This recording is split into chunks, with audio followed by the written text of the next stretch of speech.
ज्यावेळेस आपण कर्जबाजारी होतो आणि बँका मग ते जुनं कर्ज थकलं की बँका या शेतकऱ्यांना दारात येऊ देत नाहीत. मग यावेळेस काय होतं, शेतकरी दुसरा पर्याय शोधतात.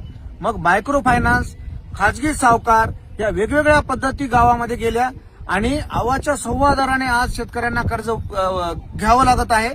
आणि याची वसुली तर एवढी कडक असते, शेतकऱ्यांना उचलून नेऊन मारून त्यांच्याकडून पैसे वसुली करतात. हे सरकारच्या धोरणामुळे आज गावातला माणूस अडचणीत आलाय. या संदर्भाने सुद्धा सरकारने कडक कायदे केले पाहिजे. आज शेतकऱ्यांना प्रत्येक बाजूने लुटल्या जात आहे. मायक्रो फायनान्स एवढी प्रचंड असा विळखा आज शेतकऱ्याच्या गळ्याला पडलेला आहे आणि त्याची वसुली महिन्याला असते. शेतकऱ्याकडे दर महिन्याला पैसे येत नाहीत, शेताचं उत्पन्न येत नाही आणि शेतकरी ते कर्ज का काढतोय. इकडे कर्ज झालंय, आता अगोदरच कर्ज काढून पेरणी केली, यामध्ये एवढा पूर आला, शेतातलं सगळं नष्ट झालं. आता हे पुढचं कसं जगायचं, मजुराचे पैसे कसे द्यायचे, पुढचे बियाणं कुठून आणायचं. तर मग शेतकऱ्यांना पर्याय एकच असतो, एक तर मायक्रो फायनान्स नाही तर खाजगी सावकार. खाजगी सावकाराचा दर असतो कमीत कमी वर्षाला 36% ते 70% व्याजाने पैसे गावामध्ये व्याजाने भेटतात किंवा दिल्या जातात.